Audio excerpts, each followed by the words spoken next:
Prezados irmãos, paz seja convosco.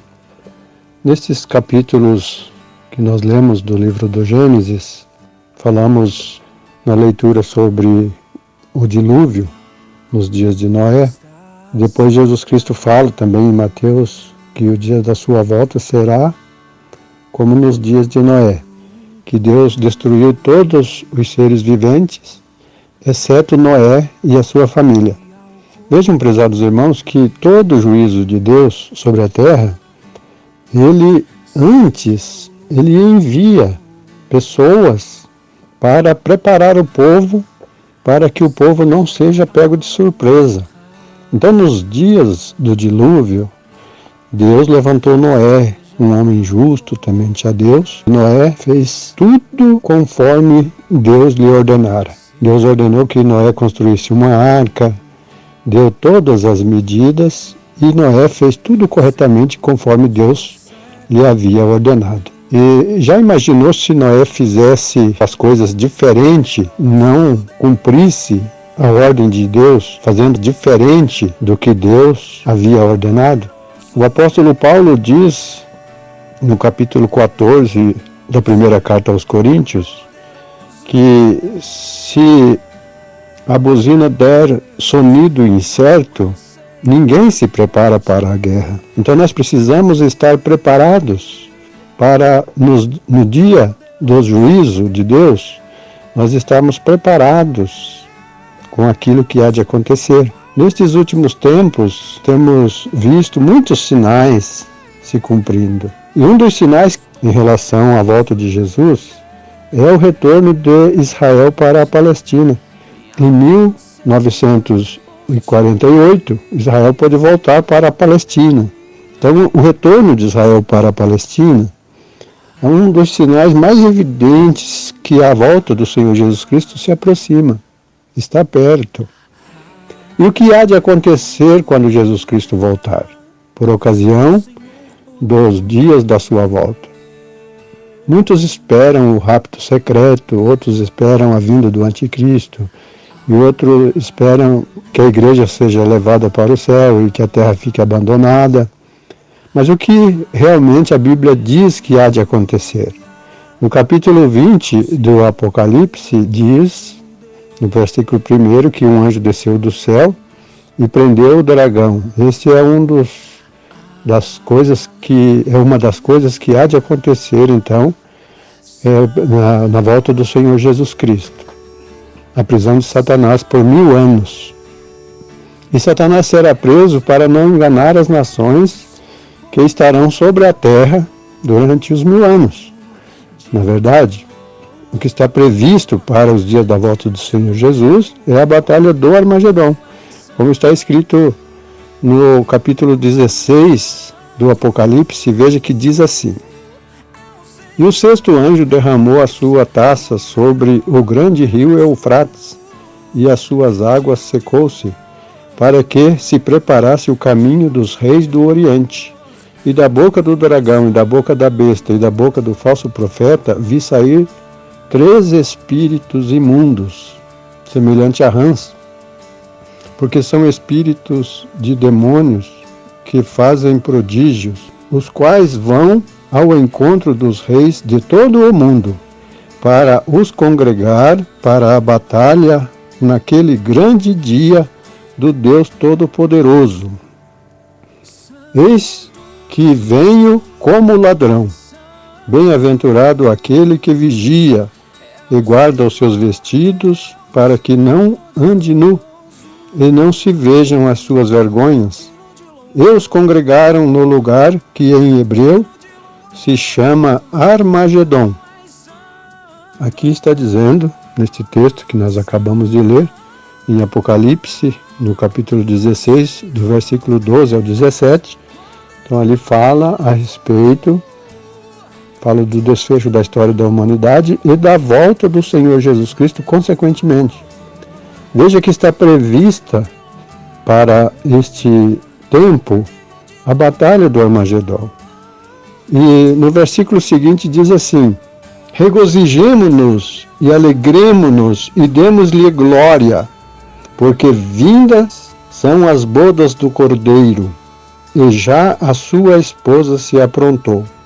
E vi o céu aberto, e eis um cavalo branco, e o que estava assentado sobre ele chama-se Fiel e Verdadeiro, e julga e peleja com justiça. E vi a besta, e vi os reis da terra, e os seus exércitos reunidos para fazerem guerra àquele que estava assentado sobre o cavalo, e ao seu exército. Apocalipse 19, 7, 11 e 19. Vejam bem, prezados irmãos, que os espíritos imundos convocam os reis, saem ao redor do mundo, convocando os reis da terra para a batalha daquele grande dia. Então trata-se, por ocasião da volta do Senhor Jesus Cristo, trata-se de uma guerra, da batalha do Armagedon. Porque desde os profetas, já no profeta Zacarias, profeta Ezequiel, Jeremias e outros profetas, fala a respeito deste dia, como nós lemos há alguns dias atrás. Nós lemos o capítulo 2 e 3 de Joel, onde fala que Deus vai trazer as nações da terra contra Jerusalém. E no monte de Sião e em Jerusalém haverá livramento naquele dia, porque o Senhor vai derramar o seu Espírito sobre os habitantes de Jerusalém, e eles então vão reconhecer a Jesus Cristo como o Messias, quando Cristo estiver voltando. Porque hoje Israel está endurecido quanto ao Evangelho, quanto a Jesus Cristo. Então Israel não aceitou Jesus Cristo como Rei, como o Senhor dos Senhores e como o Rei dos Reis. Mas a igreja aceitou. Então, Deus vai derramar também sobre Israel naqueles dias o Espírito de graça e de súplica, para que eles reconheçam que Jesus Cristo é realmente o Messias. E por que nós estamos dizendo isso? Porque Deus tem um compromisso com Israel. Lá no capítulo 11 aos Romanos, os irmãos podem ler lá, que está escrito, Paulo diz assim: porventura rejeitou Deus o seu povo? De forma alguma, Deus não rejeitou aquele povo que escolheu Dantes, Esse povo que Paulo está se referindo é o povo de Israel, a descendência de Abraão segundo a carne. Deus não rejeitou esse povo, Deus tem um compromisso com Abraão.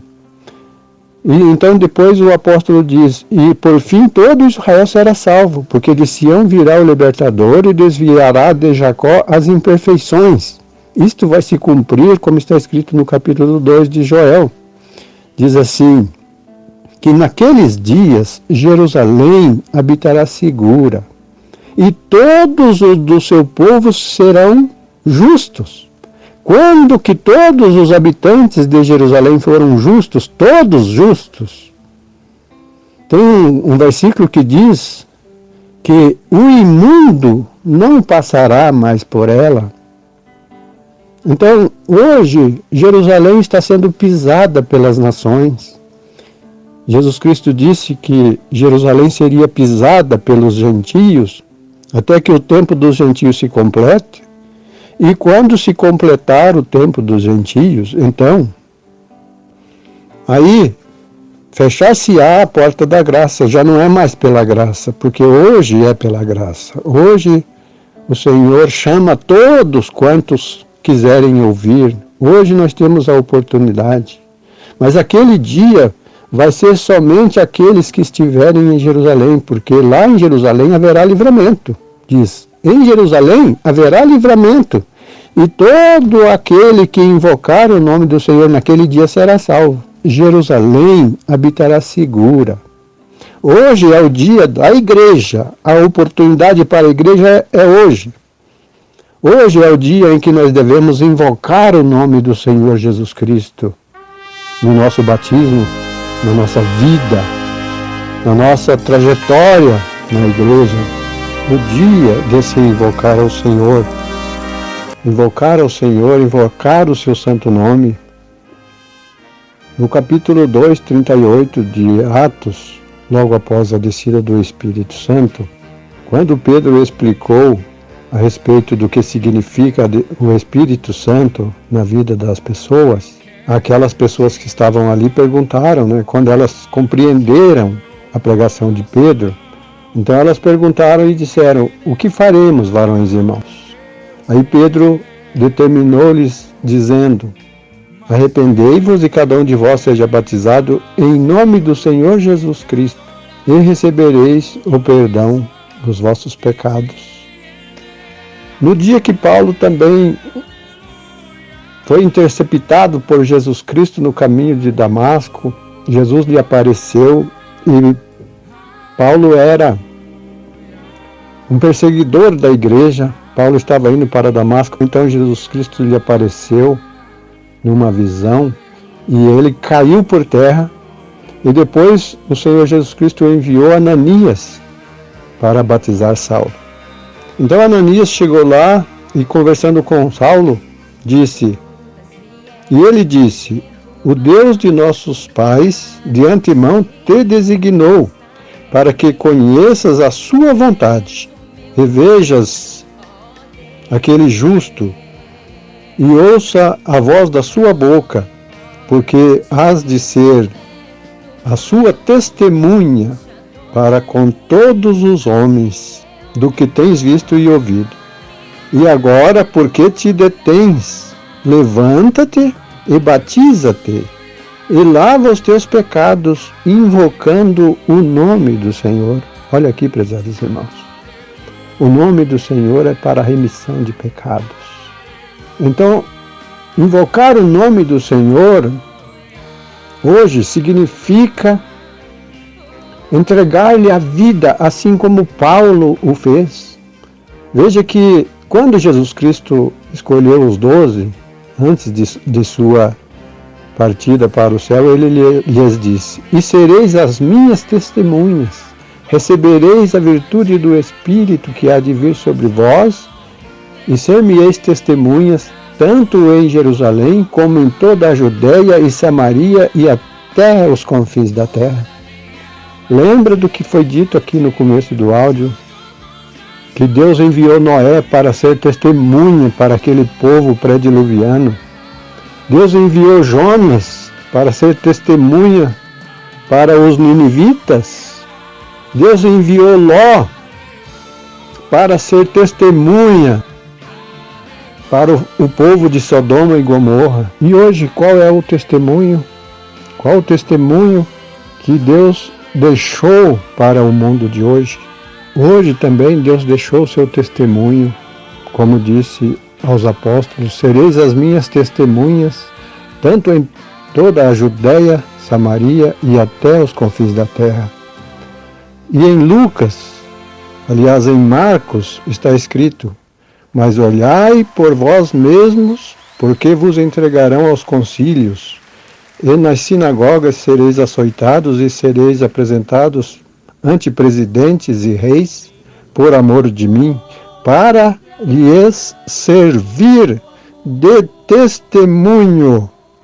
Mas importa que o Evangelho seja pregado primeiramente entre todas as gentes. Então virá o fim. E, por se multiplicar a iniquidade, o amor de muitos esfriará, mas aquele que perseverar até o fim, esse será salvo. E este Evangelho do Reino será pregado em todo o mundo, em testemunho a todas as gentes, e então virá o fim.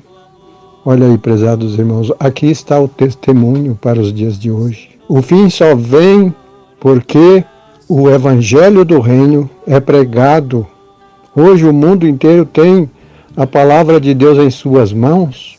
Então Ananias chegou lá e, conversando com Saulo, disse: o Deus de nossos pais de antemão te designou para que conheças a sua vontade, porque has de ser a sua testemunha para com todos os homens do que tens visto e ouvido. E agora, por que te detens? Levanta-te e batiza-te, e lava os teus pecados, invocando o nome do Senhor. O Evangelho está aí, dando testemunho o evangelho do reino. Por isso importa que a igreja anuncie o evangelho do reino, porque este é o testemunho que Deus deixou antes da volta do Senhor Jesus Cristo. Mas é o evangelho do reino, não é qualquer evangelho. O apóstolo Paulo disse: ainda que um anjo vier do céu vos anunciando outro evangelho, vocês não devem aceitar. É o evangelho do reino. Este é o evangelho que serve de testemunho a todas as gentes.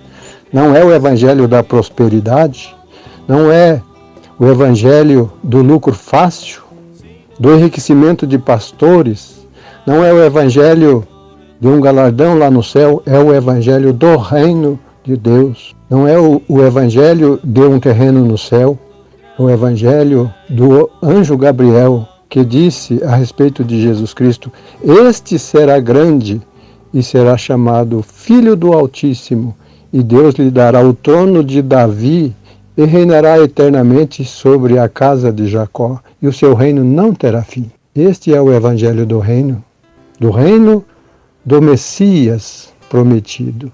Deus não faz nada sem ter avisado, Deus não faz nada sem ter revelado os seus segredos aos profetas, seus servos. Isto está escrito em Amós, no capítulo 3, versículos 7 e 8, diz assim: certamente o Senhor não fará coisa alguma sem ter revelado o seu segredo aos seus servos, os profetas. Bramiu o leão, quem não temerá? Falou o Senhor, quem não profetizará? Vem o dia do Senhor. Por isso, nós precisamos estar preparados para este dia. Devemos buscar o Senhor, como está escrito aqui no capítulo 19 do Apocalipse. Regozijemo-nos e alegremo-nos e demos-lhe glória, porque vindas são as bodas do Cordeiro, e já a sua esposa se aprontou. Vejam bem, prezados irmãos, a sua noiva já se aprontou. A igreja precisa se prontificar, precisa se preparar, tem que abandonar o mundo e suas concupiscências, para que a igreja possa estar vestida de vestidos brancos, como diz aqui que as vestes brancas é a justiça dos santos. A igreja precisa dar testemunho da verdade, da palavra de Deus hoje, para que naquele dia possa estar preparada para as bodas do Cordeiro. Então, prezados irmãos, hoje a mensagem chegou até nós. Hoje o Senhor Jesus Cristo diz para cada um de nós: arrepende-te, creia no Evangelho, seja batizado invocando o nome do Senhor, porque hoje é o dia, hoje é a oportunidade que nós temos de invocar o nome do Senhor na nossa vida. Ele está chamando, está avisando. A mensagem de Paulo está escrito aqui, que Paulo seria a sua testemunha. Foi para isso que Jesus Cristo o chamou, para ser testemunha. E nós temos esse testemunho da palavra de Deus hoje. Hoje ele fala conosco para nós nos prepararmos. No capítulo 12 de Zacarias diz assim: e acontecerá naquele dia que farei de Jerusalém uma pedra pesada para todos os povos. Todos os que carregarem contra ela certamente serão despedaçados. E ajuntar-se-ão contra ela todas as nações da terra. Naquele dia, porei os chefes de Judá como uma brasa ardente debaixo da lenha, e como um facho entre gavelas, e à direita e à esquerda consumirão todos os povos em redor. E Jerusalém será habitada outra vez no seu lugar, mesmo em Jerusalém. E o Senhor primeiramente salvará as tendas de Judá, para que a glória da casa de Davi e a glória dos habitantes de Jerusalém não sejam exaltadas acima de Judá. E acontecerá naquele dia que procurarei destruir todas as nações que vierem contra Jerusalém.